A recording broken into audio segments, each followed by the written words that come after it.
Alors, c'est vraiment, si j'oublie, je le dis tout de suite, hein, je vous conseille, plus que chaleureusement, plus qu'avec enthousiasme, la lecture du livre d'Élise, hein, Au royaume de l'espoir, il n'y a pas d'hiver, et le livre qui a été fait sur Pierre Foldès, hein, Victoire sur l'excision.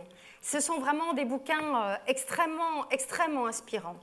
Alors, vous avez devant vous un homme et une femme. OK, jusque-là, on est d'accord. Vous avez un homme qui a grandi dans une famille où il a été très, très protégé, beaucoup trop d'ailleurs. Il a connu les femmes tardivement, d'après ce qu'il dit, et il est complètement fasciné par les femmes. Et puis, on a une femme qui, elle, par contre, vient d'une histoire familiale extrêmement douloureuse. Ben, comme tous les Arméniens, on porte cette histoire-là dans nos gènes, je dirais même. Hein.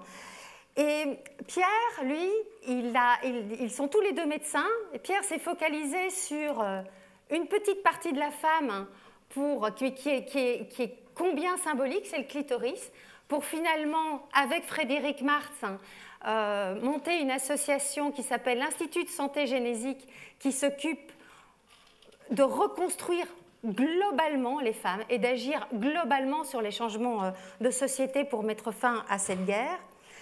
Élise, elle a fait un parcours qui est aussi finalement, grâce au fait que tu es médecin acupuncteur, l'acupuncture est dite médecine douce, et elle a dû se battre pour que cette médecine dite douce, et qui en fait plus que douce, est la seule médecine qui prend vraiment la globalité de l'être humain en compte, et fait en sorte que les pôles soient équilibrés. Elle s'est battue pour rendre accessible cette médecine aux populations qui étaient en souffrance, en particulier à cause de la guerre faite par Daesh dans les pays comme l'Irak, la Syrie et tous les camps de réfugiés. Pour arriver, finalement, ils ont un peu le même parcours en tant que médecins humanitaires. Ils ont commencé dans d'autres pays pour finalement mettre aussi faire bénéficier les personnes qui sont ici, en France, de leurs pratiques. Parce qu'ici aussi, il y a des gens qui souffrent, il y a beaucoup de réfugiés et il y a beaucoup de migrants. Alors, Pierre, l'homme qui répare les crimes des hommes. Il répare les coupés, c'est comme ça qu'elle s'appelle elle-même. 130, alors je ne sais pas, c'est peut-être plus les bons chiffres ça, Pierre. 130 millions de femmes excisées, 65 millions de femmes qui ont des fistules. Les fistules, c'est une ouverture de l'urètre, vagin, qui va souvent jusqu'à l'anus ou qui va toujours jusqu'à l'anus, je ne sais pas. Je vais t'expliquer. D'accord, tu vas m'expliquer après. Oui. D'accord, ok. Même, il faut savoir que pour nous, l'excision, c'est vraiment quelque chose qui fait ailleurs, à part évidemment dans les familles qui proviennent d'Afrique chez nous, mais ça ne fait pas tellement longtemps en fait que l'Occident a banni cette pratique. C'est une pratique que toutes les religions ont exercée. Et la dernière excision en Occident remonte aux États-Unis, mais en 1948. Et on faisait ça contre l'hystérie des femmes et surtout contre la masturbation. Vous savez, ce truc absolument horrible. Hein. Et Pierre dit quelque chose sur les femmes. Elles vont à l'essentiel. Elles laissent tomber le pouvoir de l'affirmation de soi. Élise s'occupe de la guerre. 50 millions de réfugiés. J'ai appris dans son livre qu'une personne réfugiée passe en moyenne 7 ans de sa vie dans un camp. Elle s'occupe donc des massacres perpétrés par Daesh, mais pas uniquement, du génocide des Yézidis, des réfugiés, comme je vous ai dit, et elle amène sa médecine. C'est elle qui a fait apporter sa médecine par des moyens roulants, par des bus.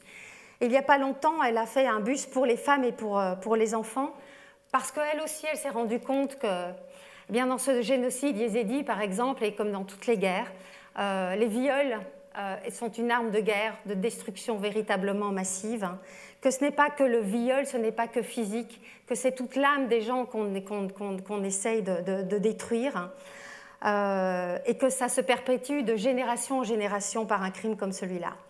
Donc ces deux médecins-là sont deux médecins qui sont engagés, qui veulent... Alors vous avez tous les deux dans vos livres, votre moteur, c'est soulager la souffrance. Ça, c'est vraiment quelque chose qui est assez prégnant dans ce que vous dites. Autre chose aussi, c'est que vous voulez faire votre part. Un peu comme la métaphore du colibri de Pierre Rabhi. Vous voulez être utile. Vous pensez qu'il n'y a pas... qu'il n'y a pas de fatalité, que ce n'est pas parce que la tâche est immense qu'il ne faut pas la commencer. Et tous les deux, je dois avouer que c'est quelque chose qui est particulièrement encourageant. Vous avez aussi quelque chose qui vous relie, c'est la délicatesse. Tu en parles beaucoup dans ton livre, Élise, par rapport à quand tu es allée apprendre ton métier en Chine. Et Pierre, c'est un homme qui n'est que délicatesse. Je pense qu'il peut se mettre en colère. On va avoir un aperçu, je pense, tout à l'heure, donc c'est très bien. Mais c'est vraiment de la délicatesse. Et alors, un mot qui lui déteste, c'est l'humilité. Mais l'humilité du médecin, je pense, qui est nécessaire pour pouvoir véritablement écouter. Comment soigner sans écouter? Dernière chose qui les rassemble, c'est l'innovation. Alors Pierre, il a créé ce qu'on appelle la méthode Foldes. Dans le monde entier, la méthode Foldes, c'est cette réparation du clitoris. Et il va nous raconter comment il a fait. Et alors, justement, Céline, maintenant tout va bien, Élise, c'est apporter cette médecine douce dans la médecine dite douce, dans la médecine humanitaire, la médecine de guerre. Je voudrais d'abord avoir votre réaction par rapport au portrait. Où est-ce que vous vous retrouvez, ou est-ce que vous ne vous retrouvez pas? On commence par Élise? Non, regarde, elle a aussi. Hein. Vous pouvez répéter votre question? Ouais, dans tout le portrait que j'ai fait de vous deux, dans ce qui fait votre différence et dans ce qui fait ce lien entre, enfin les liens de ce que j'ai pu voir de votre parcours, hein, est-ce qu'il y a des choses où tu te dis non, c'est pas ça que j'ai voulu dire, ou des choses que tu as envie d'ajouter par rapport à ce que j'ai raconté sur ton œuvre, hein, Élise Kerr? Je pense que c'est pas mon œuvre, c'est un mouvement naturel que je pense n'importe quelle personne peut avoir avec plus ou moins de prédisposition en fonction de sa trajectoire de vie, son histoire passée, ce pourquoi il est fait. Et puis parfois on n'a ou pas la capacité d'entendre ces messages qui nous viennent du plus profond de nous. Moi, c'est vrai que je pense, bien sûr, je savais que j'avais cette prédisposition-là depuis toute petite à vouloir soigner les autres, mais je ne savais pas que ça prendrait cette couleur-là. Je ne savais pas qu'un jour j'irais en Chine étudier pendant des mois, des années, même la médecine chinoise. Je ne pensais pas que je passerais autant de temps dans les camps de réfugiés et à soigner les victimes des guerres. Ça arrive à un moment où on est prêt, ou aussi peut-être qu'on est aussi saturé peut-être d'une forme de réussite ou d'objectifs qu'on a atteints parce que on vit dans un pays où on manque de rien, on n'a pas connu la guerre. Enfin, je parle pour ma génération. Mes parents étaient des exilés, mes grands-parents des déportés, et puis moi, j'ai cette chance de naître en France, de jamais avoir connu la faim, la maladie, le manque d'eau, le manque de nourriture. Et puis, je fais mes études, et puis je me marie, puis j'ai des enfants, j'ouvre mon cabinet. Et puis à un moment donné, voilà, on est arrivé un peu au bout de ces objectifs de réussite, et puis où théoriquement, on a tout pour être heureux. Et là, on sent quand même qu'il y a quelque chose qui manque. Et c'est ce quelque chose qui nous pousse à forcer cette limite, passer cette ligne blanche, peut-être d'un jour prendre un billet d'avion pour aller en Syrie ou en Irak, aller apporter ces compétences là où les gens n'ont pas eu ma chance, là où j'aurais pu être, là où on rencontre des gens, où je rencontre des femmes de mon âge, de ma génération, qui auraient probablement beaucoup mieux réussi que moi si elles avaient été dans ma vie. Et c'est ça, cette sensation de boucle, pour moi, qui me vient de mon histoire aussi personnelle qui m'apporte tout simplement du bonheur, parce que la définition du bonheur, au final, quand on a tout, est-ce que c'est ça? On fait partie de ces pays où, tu me dis si je me trompe, où on est, je crois, le plus grand consommateur d'antidépresseurs au monde, et on a tout. Donc c'est vrai que pour moi, ma définition du bonheur, j'ai aussi un peu remise en question à travers ces voyages, à travers ces missions. Je considère pour ma part que mon sentiment d'utilité, mon sentiment le partage auprès de gens effectivement qui subissent de plein fouet leur destin, et ce sentiment d'utilité-là renforce d'abord, pour moi, je parle à titre personnel, mon sentiment de bonheur. C'est vrai que ça a diminué aussi beaucoup la peur de la mort. Je ne sais pas si tu as senti ça, mais sentiment d'être vraiment intégré dans son monde, faire partie de ce que les Chinois appellent le microcosme dans le macrocosme. On fait partie de cet univers-là, on est reliés à ces gens-là, on est reliés les uns aux autres. Et pour moi, c'est très naturel. Voilà. C'est pour ça, pour répondre à votre question, oui, c'est normal de... En fait, je sais pas. Ça va, je suis désolée, je suis dans le jet lag, j'ai pris un vol de nuit. Pierre ? Ouais.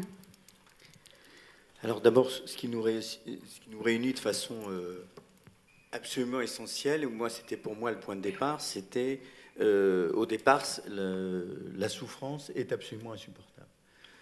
Intolérable, on ne comprend pas, c'est une inégalité totale qui fait que moi je ne pouvais pas être autre chose que médecin ou chirurgien, même si mes parents s'y opposaient totalement. J'ai dû partir de chez moi pour payer mes études parce que eux ils sont tous musiciens ou artistes, donc si je voulais être clown dans un cirque j'aurais pu, médecin c'était interdit. Donc, là je suis vilain, un petit canard, parce qu'il n'y en a pas d'autres dans la famille. Donc voilà, c'était un besoin impérieux de faire ça. Et alors, pour répondre directement à ta question, tu sais très bien que ce qui me gêne beaucoup, c'est d'individualiser mon combat. Mon combat, il est tout sauf moi. C'est-à-dire, il ne peut être le fruit que de rencontres et d'un collectif. On parle là aujourd'hui des violences faites aux femmes, et en fait, je pense que j'ai regardé un petit peu le programme du forum. Tous les problèmes, notamment en termes d'égalité hommes-femmes, sont à mettre au même niveau, mais le problème des violences faites aux femmes, c'est vraiment le plus grave problème de santé publique de la planète. Puisque quand on prend toutes les études les plus récentes, quel que soit le pays, quelle que soit la condition sociale, ça fait à peu près 3,8 femmes sur 10. Donc est-ce que vous trouvez un autre problème où il y a presque 4 femmes sur 10 qui est impliquée? Donc c'est un problème qui devrait être au premier plan de toutes les préoccupations. Alors, pour les chiffres, les fistules vésico-vaginales, ce sont des complications obstétricales de la très mauvaise obstétrique dans les pays pauvres. Et plus on est pauvre dans ces pays, plus on a des risques de fistules. Donc, c'est des ouvertures du système génital vers le système urinaire. C'est 240 millions de femmes. 240 millions de femmes. Et curieusement, même si de temps en temps c'est les mêmes, les mutilations sexuelles féminines, qui elles sont un crime, c'est pas une pathologie, c'est une invention d'origine humaine, très machiste d'ailleurs dans son origine, même si ça peut être transmis de temps en temps par les femmes, c'est un crime d'homme, un crime contre le sexe de la femme, et c'est plus de 200 millions de femmes, effectivement. Alors, on était content à un moment, l'UNICEF disait super, grâce à vos campagnes très militantes, on arrive à faire diminuer la prévalence dans certains pays, mais en fait, c'est parce qu'on avait mal regardé, et que quand on regarde mieux, c'est le principe général des violences faites aux femmes, c'est que, quel que soit le type de violence, elles sont dramatiquement sous-évaluées. C'est-à-dire que, et par exemple, chez nous, si vous prenez le viol ou l'inceste, c'est les chiffres officiels sur lesquels on fonde les politiques publiques et les réponses politiques sont faux parce qu'ils dépendent essentiellement de ce que les femmes déclarent. Et quand on sait la difficulté de déclarer et de porter une plainte, on est en dessous de la vérité, mais peut-être quelquefois d'un facteur 10, ce qui fait le premier nœud du combat. Donc tous nos combats ont 2 objectifs. D'abord de venir directement, et je suis très touché par ton approche à porter cette médecine chinoise dans les coins les plus reculés de la planète, c'est d'abord de rendre directement service aux bénéficiaires, hein, ça c'est le premier objectif. Mais le deuxième objectif qui est derrière, c'est qu'il faut faire changer les règles du jeu. C'est-à-dire qu'il y a ces règles du jeu, on les combat de façon implicite, c'est pour ça que vous êtes là, et c'est pour ça qu'il y a ce sujet dans ce forum. C'est très très important de pouvoir en discuter. Et ces deux niveaux d'implication doivent coexister, et on va les développer un petit peu plus. Je vais m'arrêter là pour l'instant.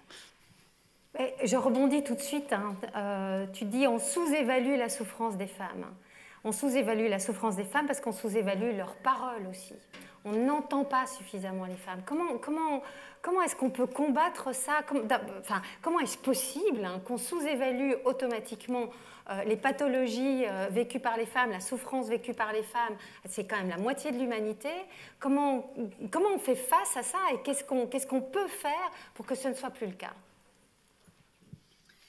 Moi, je vais donner l'exemple du Moyen-Orient. Je suis rentrée cette nuit d'Irak. On a une trentaine de camps de réfugiés dans lesquels on travaille, qui sont principalement des sites où les bénéficiaires, nos bénéficiaires, sont des réfugiés ou des déplacés qui ont fui, qui ont vécu l'exode au moment de l'arrivée de Daesh. Et donc, on a une population très, très importante de yézidis et de chrétiens, de minorités musulmanes aussi. Ce qu'on voit chez les femmes qui ont subi ces violences-là, d'abord, c'est un sujet tabou. La femme ne parle pas, ne raconte pas ce qu'elle a vécu. Je parle même de violence intraconjugale, sans avoir soit un père, soit un frère, soit deux frères minimum qui la soutiennent et qui l'accompagnent à la police. Il faut 4 témoignages. Une femme qui témoigne pour viol, d'abord, souvent, elle risque un crime d'honneur si c'est, par exemple, dans le cadre de Daesh, ce qu'on a vécu des quantités de fois. Une femme qui est enlevée. Pendant 15 mois, elle est vendue en tout une dizaine de fois, violée des dizaines de fois par jour, mutilée. Cette femme-là qui réussit à s'échapper ou qu'on va racheter avec une rançon, peu importe, qui revient dans sa communauté, d'abord, elle n'est pas reconnue. Si elle parle du viol, on ne la croit pas.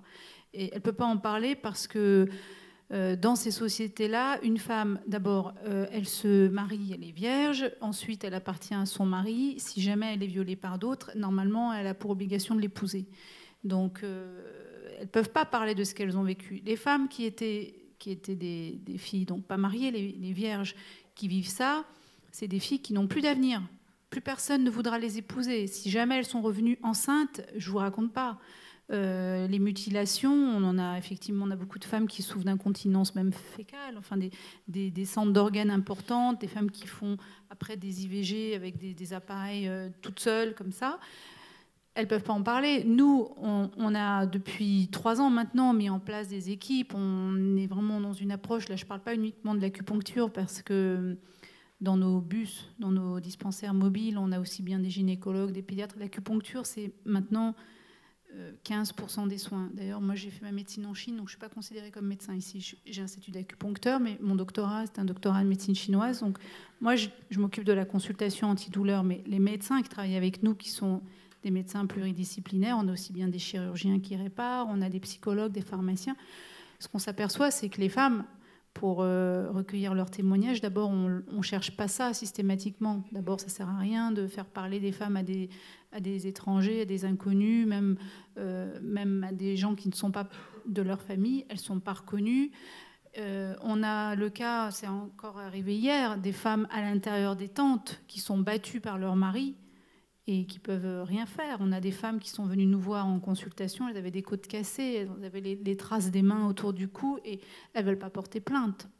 D'abord, la police ne les écouterait pas, ne les croirait pas.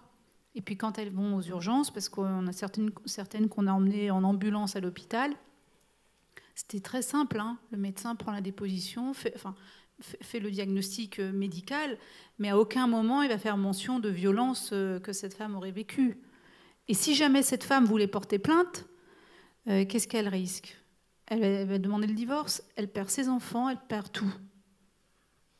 Cette femme-là, je lui ai demandé « Depuis quand est-ce que ton mari te bat ?» Elle me dit « Depuis le premier jour. » Et lorsqu'on lui a demandé quel avenir elle voyait avec son mari, elle dit « Si je le quitte, je perds mes 9 enfants et je ne peux plus rentrer chez mes parents. » Donc elles subissent. J'ai juste je vais juste ajouter quelque chose qui m'a fort marqué dans ton livre, que j'ignorais complètement. C'est le fait que, puisqu'une femme vierge vaut plus qu'une autre, c'est qu'automatiquement on les viole et puis on recoue leur hymen. Donc elles sont opérées à chaque fois. Il y en a qui le font. Maintenant, les membres de Daesh ne le font plus, peut-être parce qu'ils n'ont plus suffisamment de médecins avec eux. Mais à un moment donné, oui, c'était la pratique. Lorsqu'ils arrivaient dans les villages et qu'ils enlevaient, d'abord, ils massacraient les hommes, les personnes âgées. Ils gardent les enfants. Ça, c'est très important de le dire, parce qu'aujourd'hui, à l'heure où on libère Mossoul, on est face à des générations d'enfants qui ont subi l'école coranique, le lavage de cerveau, et qui ont été enrôlés dans l'armée. On les appelle les lionceaux du califat. Les femmes, elles ont subi un autre sort. On les sépare par groupe, ce que les femmes nous racontent, hein, lorsque Daesh est arrivé dans les villages et qu'il a enlevé... Là, je parle de l'Irak, mais dans d'autres pays, c'est peut-être différemment que ça se passe. Ils séparent les femmes en 3 groupes. Vous avez les filles pas mariées, donc elles sont nécessairement vierges. Vous avez les jeunes femmes mariées jusqu'à la limite de 35 ans à peu près. Donc celles-là, elles ont souvent beaucoup d'enfants avec elles.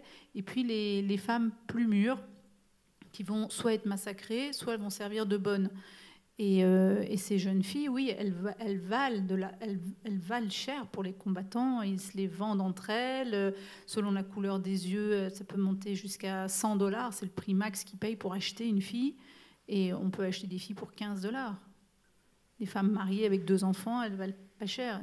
Donc vous pouvez, si vous voulez, en acheter 4. Vous en avez 4 chez vous. Puis voilà, ça c'est classique. Et un homme qui achète une femme, elle devient donc sa propriété. Il est le seul à avoir le droit de la violer. Mais comme souvent ces hommes-là, entre eux, se lassent, ils se revendent entre eux les femmes. Donc c'est pour ça qu'une femme qui est vendue 10 fois, 15 fois, elle a eu 10 ou 15 maris, en fait. C'est le seul qui était autorisé dans la communauté du groupe État islamique à la violer. Et ces femmes-là, elles vivent toutes sortes de violences. Effectivement, ça va depuis les câbles électriques sur les seins, que les mutilations, des tortures, ils les mettent aussi sous calmant, ils leur injectent des produits, et puis après, voilà, ça devient des femmes complètement éteintes, brisées, et quand on les a, nous, dans les camps, c'est très, très, très dur pour nous, parce que finalement, on vient avec nos conceptions médicales ou de psychologie. Ces gens-là, ils vous mettent une claque dans la figure, parce que rien de ce que vous allez proposer va fonctionner. Il faut une approche vraiment globale. C'est en ça que la médecine chinoise est intéressante, parce qu'elle nous apprend, en fait, à... Autant la médecine occidentale, elle est merveilleuse dans tout ce qu'elle a apporté comme prouesse, mais la médecine chinoise, elle nous apprend à observer la personne dans sa globalité, et finalement lui donner un antidépresseur ou juste une séance de psychologie, ou traiter sa migraine avec l'acupuncture, ça ne va pas marcher. Et puis même ce qu'on fait en global, c'est très dur. C'est très très dur. On a quelques femmes, on a quelques-unes là qui viennent de se remarier, qui reprennent des cours d'anglais, qui veulent aller à l'université, des femmes qui dans ce travail de reconstruction y arrivent, mais ça reste une infime partie de toutes ces femmes qui sont des milliers. On en a une petite centaine qui aujourd'hui est devenue combattante, mais le reste c'est long, c'est très très long, c'est un travail très très long. Pierre, la parole des femmes. Alors d'abord, je vois que Frédéric vient d'arriver, c'est la cofondatrice de l'Institut. Elle est là, elle s'est cachée là-bas et elle a une place devant, et je ne continuerai pas cette conférence si elle n'est pas là, parce que tout ce que j'ai fait, c'est grâce à elle, et en partageant. On ne peut pas s'occuper de violences faites aux femmes, on ne peut pas prétendre s'occuper des femmes si on n'est pas au minimum une femme et un homme, donc sa place, elle est là. Voilà, je vous demande de l'applaudir.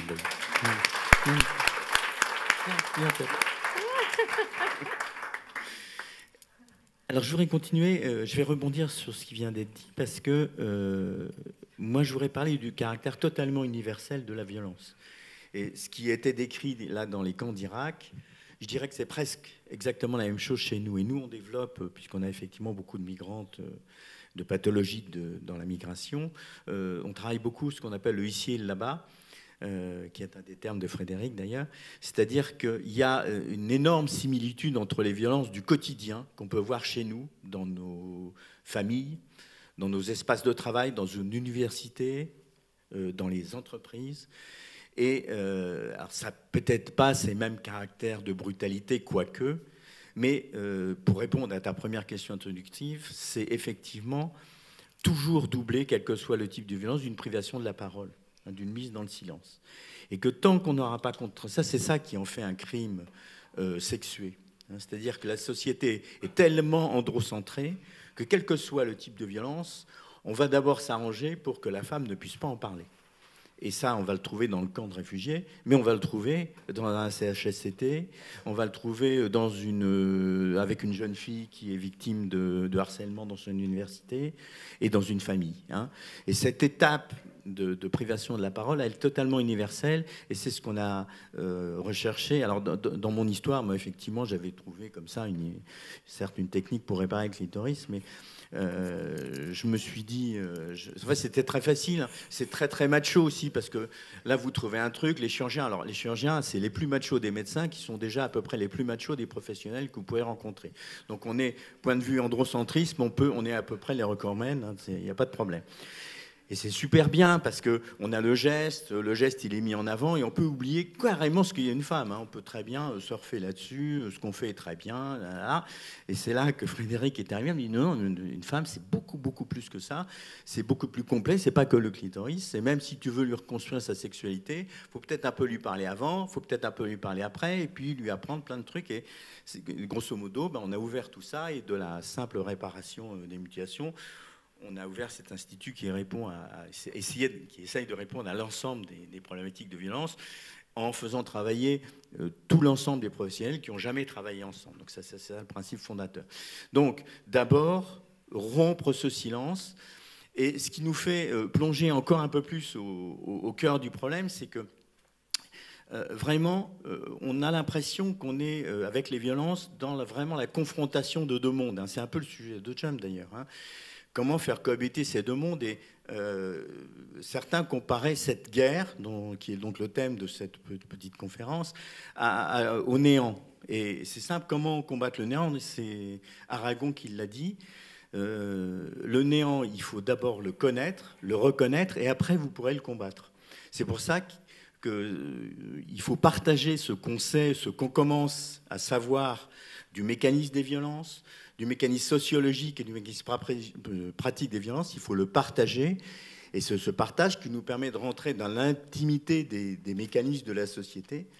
Et il faut remonter jusqu'à là, parce que sinon, c'est très bien, on soignera des gens, mais on ne va pas faire réellement changer les règles du jeu. Et on est là, vraiment, pour être le plus universel possible et pour faire changer les règles du jeu, pour faire, comme le dit Frédéric, bouger les lignes. Oui. La parole des femmes, c'était vraiment un vaste sujet. Et puis, tu m'as dit quelque chose sur la surmortalité des femmes. La surmortalité des femmes, chaque fois qu'il y a guerre, pourtant, a priori, elles ne devraient pas être trop soldats, elles ont été plus épargnées lors des deux guerres mondiales, hein, que maintenant. Donc, surmortalité des femmes, quand il y a guerre, quand il y a catastrophe naturelle aussi. Pourquoi ? Tu veux répondre? Non. Oui, alors c'est un fameux concept, alors c'est très très onusien, c'est le Female Excess Death Rate, c'est-à-dire pourquoi, quand il y a un événement, il y a plus de morts femmes, enfin surmortalité féminine. Alors on peut le comprendre quand on prend Saint-Jean d'Acre et qu'on massacre la population, ou quand les Iteramoué taquent Bukavu, ou une colonne de réfugiés au Rwanda, on peut comprendre qu'il y a des mécanismes, alors on vit ça puisqu'on revient nous de RDC, on voit très bien, les femmes sont ciblées de façon très très particulière. Mais moi je vais prendre un autre exemple qui est très éloigné de tout ça et qui montre que c'est vraiment la conception de la femme qui est en jeu. Je prends un événement qui est totalement en dehors du conflit ou de l'intention humaine. Je prends le tsunami. J'ai eu la chance, je ne sais pas si c'est une chance, d'être au premier jour de la grande vague à Sumatra, et on est arrivé avec le dictateur général d'ECO qui lui avait l'expérience que des grands conflits, la Yougoslavie, le Kosovo, etc. Et là il a dit une chose, il dit il y avait des centaines de milliers de morts, et là il a dit ah là, Dieu a fait mieux que nous. Et quand on regarde la première vague, la première mortalité, il y a 66% de femmes. alors que la vague a frappé de façon égale toute la population. Mais qu'est-ce qui se passe? C'est que les femmes, elles ont juste deux petites choses qui les caractérisaient, qu'elles ont peut-être un tout petit peu moins de force physique, et surtout, elles retenaient les enfants. 66% de morts féminins sur la première vague du tsunami. Moi, ça m'a fait énormément réfléchir, ce qui fait que, quel que soit le niveau d'application, quel que soit notre engagement, si on ne remet pas la femme au centre, et c'est tout ce qu'on fait à l'Institut, c'est-à-dire qu'on peut toujours raconter n'importe quoi, si on oublie ce que c'est une femme à la base, si on ne reste pas au fondamental, eh bien, je crois qu'on va à côté de nos missions et réellement, on ne réussira pas. Il faut que la femme soit remise au centre de sa réalité pour qu'on puisse la remettre à égalité totale avec l'homme. Et c'est un combat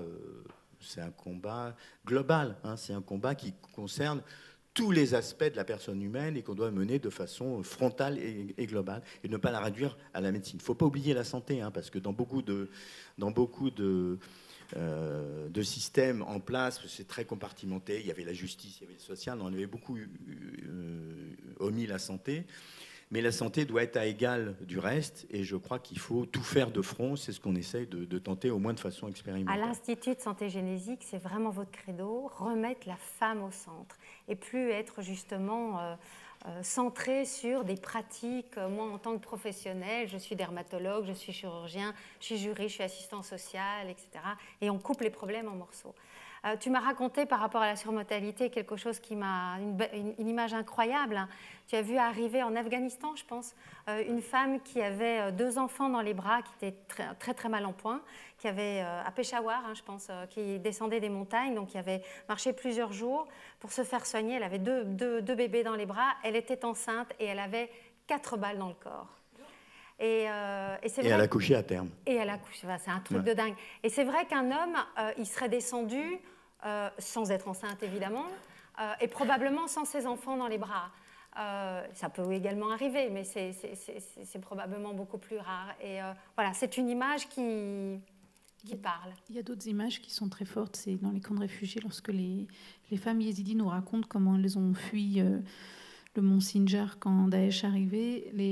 D'abord, les hommes étaient restés sur le front, ou alors ils ont été massacrés, et les femmes qui pouvaient s'échapper, les femmes yézidis ont beaucoup d'enfants, hein. À 30 ans, elles ont déjà entre 8 et 10 enfants, et on a beaucoup de femmes qui nous ont raconté que pour pouvoir fuir rapidement Daesh, elles ne pouvaient pas prendre tous leurs enfants avec elles, et qu'elles ont laissé ceux qui les ralentissaient parce que Daesh arrivait. Et on a des femmes dans le camp aujourd'hui qui sont complètement sont devenues des cadavres, hein, parce qu'elles repensent à ces images de terreur quand elles ont laissé, parce qu'elles ne pouvaient pas porter, elles ont des enfants tout petits qui s'enchaînent, et en fait elles ont dû laisser des enfants. Ça, c'est...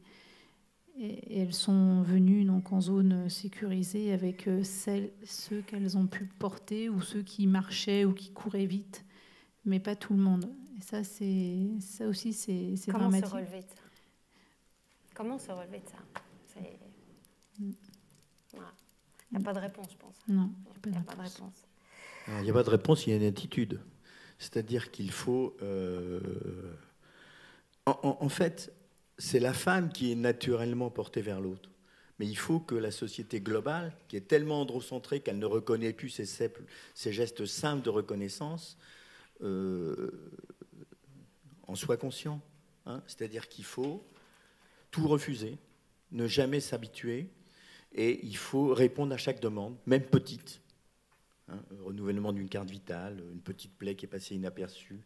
On a oublié le psychologue au passage, parce que 70%, 80% des violences sont psychologiques. On peut traiter tout le reste. Si on oublie une case, on oublie tout. Donc, se remettre avec la conception globale de ce qu'est la réalité d'une femme, et que ça soit toujours notre guide. Et toujours tendre la main et toujours écouter, mais ça, c'est pas le naturel des hommes. Hein. Oui, quand tu dis naturellement porté vers les autres, je pense que c'est de toute façon notre rôle depuis des millénaires. Le rôle que les hommes nous ont assigné, c'est d'être des machines à reproduction et de nous occuper des autres. Donc le naturel, je ne suis pas sûre, mais ces hommes, Pierre, bon sang, bonsoir. Je veux dire, les violences faites aux femmes sont faites par les hommes. Ça fait 8000 ans de civilisation. qu'on nous a rendus esclaves. Maintenant, c'est la première fois dans l'histoire de l'humanité pour cette petite partie-ci du monde où on a les mêmes droits que les hommes. C'est à célébrer absolument, mais il reste des stigmates super importants. Peut-être que tu veux parler de ce qui fait parler gynécologue, je ne sais pas, mais comment est-ce possible qu'un homme, les personnes qu'il aime le plus au monde, c'est sa mère, c'est sa fille et c'est sa femme, et il leur fait du mal. Comment est-ce possible? C'est parce qu'il y a peut-être dans la nature du mal quelque chose qui facilite cette approche nocive. Et ensuite, il y a toute la société androcentrée, mais qui a des millénaires. Donc, même si l'homme essayait de faire des efforts, se considérait comme nôtre, il serait toujours poussé en avant. Et on n'arrête pas de voir, par exemple, à l'intérieur d'une société ou à l'intérieur d'une entreprise, des mécanismes qui, sans arrêt, vont faciliter le retour du machisme. Le gynécologue est un très très bon exemple parce que on répare maintenant aussi ce qu'on appelle les violences d'origine gynécologique. C'est-à-dire que le gynécologue, il est dans une situation très particulière puisqu'il a le droit à l'accès direct au sexe de la femme. Ça lui donne une espèce de faux statut, de pseudo-domination alors, normalement, il devrait réagir à ça et se mettre dans une neutralité totale.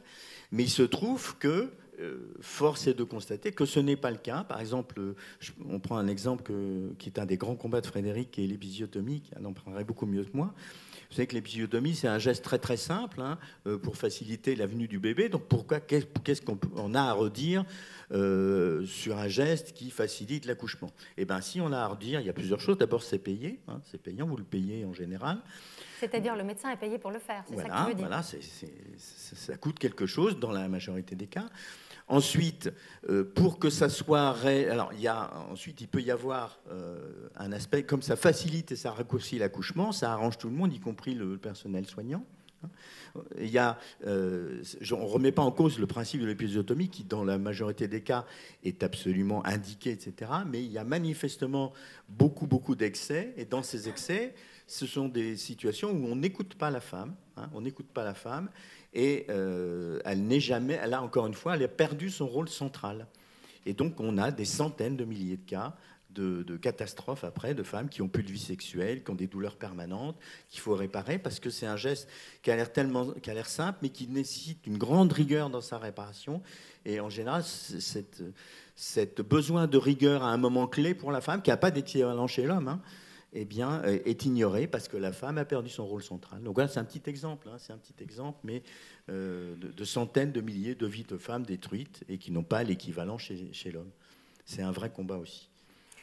Sur ce cas-là, je voudrais vous encourager à lire le magnifique livre sorti par Emma. Emma est cette blogueuse qui vient de faire cette petite BD sur la charge mentale portée par les femmes.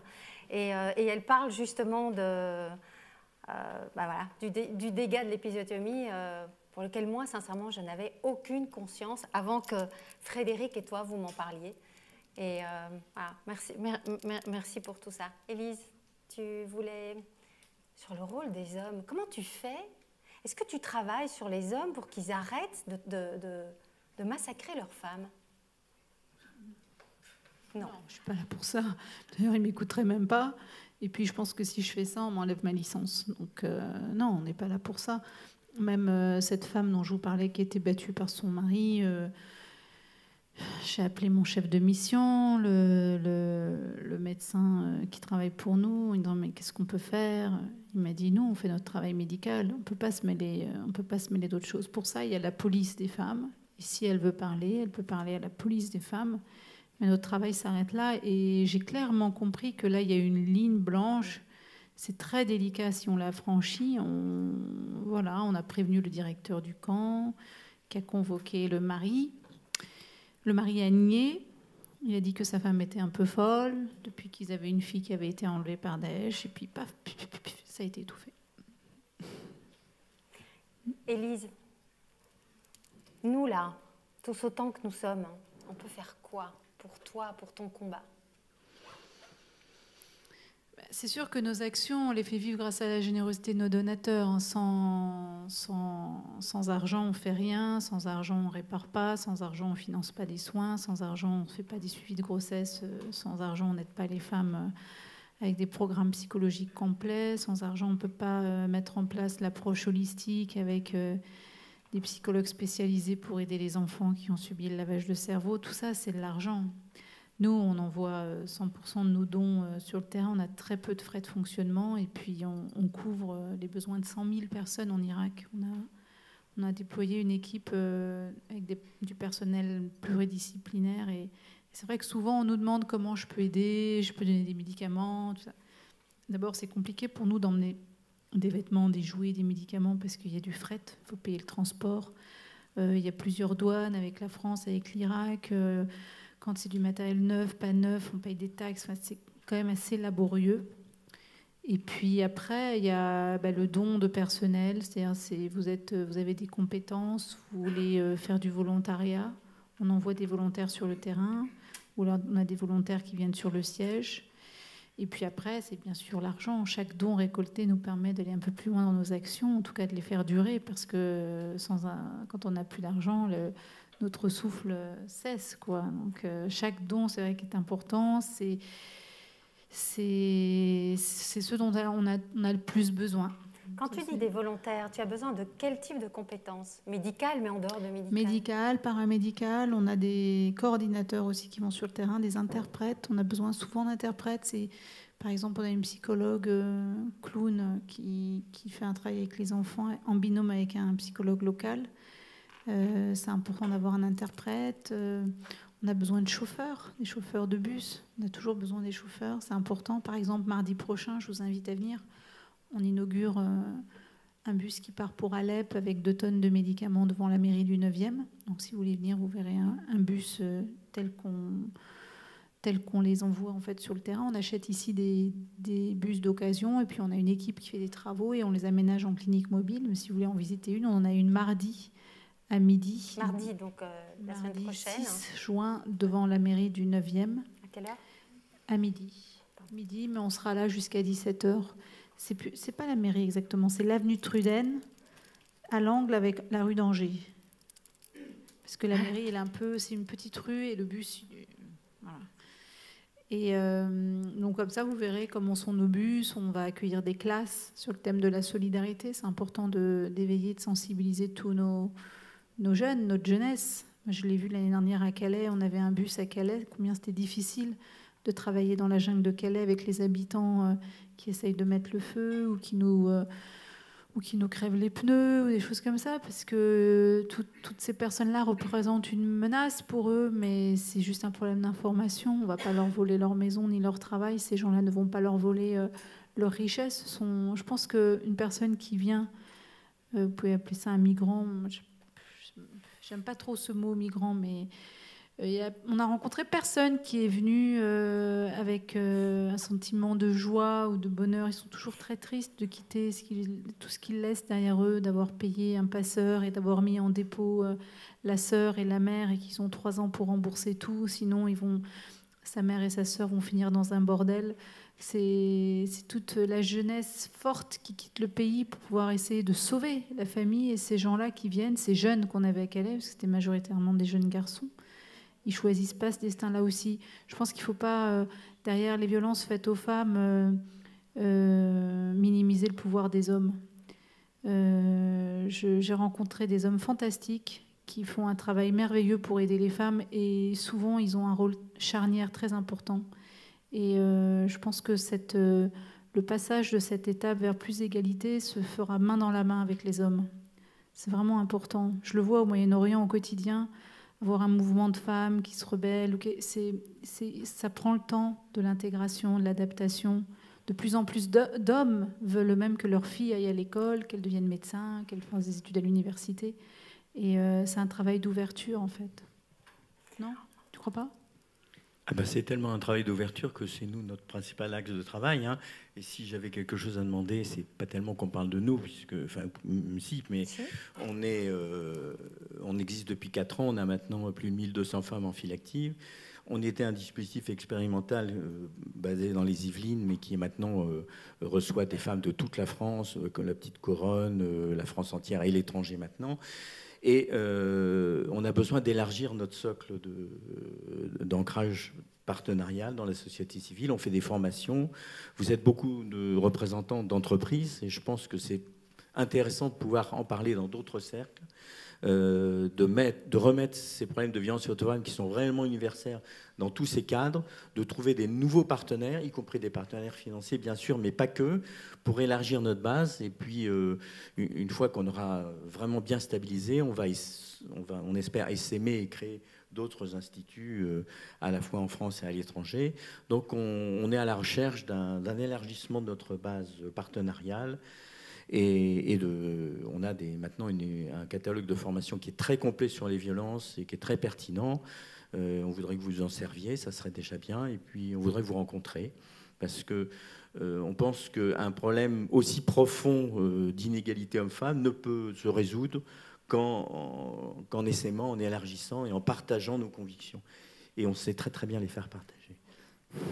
Merci 1000 fois à vous deux. Merci. Vous avez été merci merveilleux. Isabella, merci à vous. Merci Pierre.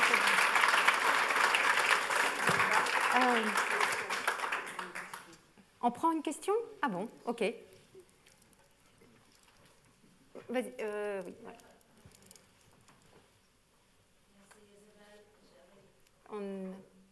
Voilà, je pense que c'est bon maintenant. C'est bon? Non, pas. Oui, maintenant. C'est bon? Oui. OK. Merci, parce que j'ai les larmes aux yeux en pensant à ce que vous venez de dire. Donc, on connaît quand même plus de 3,5 milliards de femmes. Et j'ai voulu savoir, parce que vous êtes vraiment là-dedans, quel est le pourcentage de femmes qui sont protégées, justement? C'est-à-dire qu'ils ne sont pas victimes? Non, quel est le pourcentage de femmes qui sont victimes? Parce qu'on avait parlé, donc vous êtes peut-être plus apte à dire ça, parce que personne ne me dit. Si, c'est ce qu'on vous a dit tout à l'heure, sur toutes les femmes, c'est 3,8 sur 10 qui sont victimes.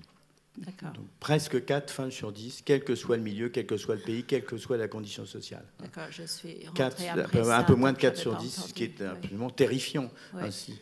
Si vous prenez un échantillon, par exemple le CDC d'Atlanta, qui est la plus grande agence de statistiques nord-américaine, a calculé que sur les collégiennes américaines, 1 sur 3 est victime de violences sexuelles. Aux États-Unis d'Amérique, on n'est pas au Guatemala. Hein. Oui. Vous voyez ce que je veux dire? Donc il n'y a pas plus universel, et c'est une très très bonne question. Il faut qu'on soit tous concernés, et si on est tous concernés, si on tire un petit peu, qu'on arrive à vous fédérer autour de ça, on va gagner des combats.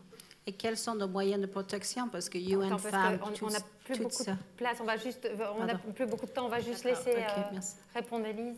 Dans les camps de réfugiés, c'est difficile à estimer parce que vous avez les femmes enlevées d'un côté, celles qui ont servi d'esclaves qui ne sont pas là, donc celles-là, on peut les recenser. On ne sait pas si elles sont mortes ou vivantes. Si elles sont vivantes, elles sont peut-être enlevées ou peut-être à l'étranger si elles ont fui le pays.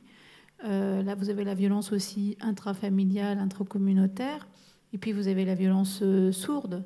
Toutes ces filles qui vont aller se prostituer, par exemple, parce qu'elles ne peuvent pas nourrir leurs enfants ou parce qu'elles sont l'unique ressource de la famille, parce qu'il n'y a plus d'hommes. C'est difficile de chiffrer. Ça, c'est vrai qu'on n'a pas réussi à chiffrer ça, mais je n'ai pas de chiffre officiel. C'est énorme. C'est énorme.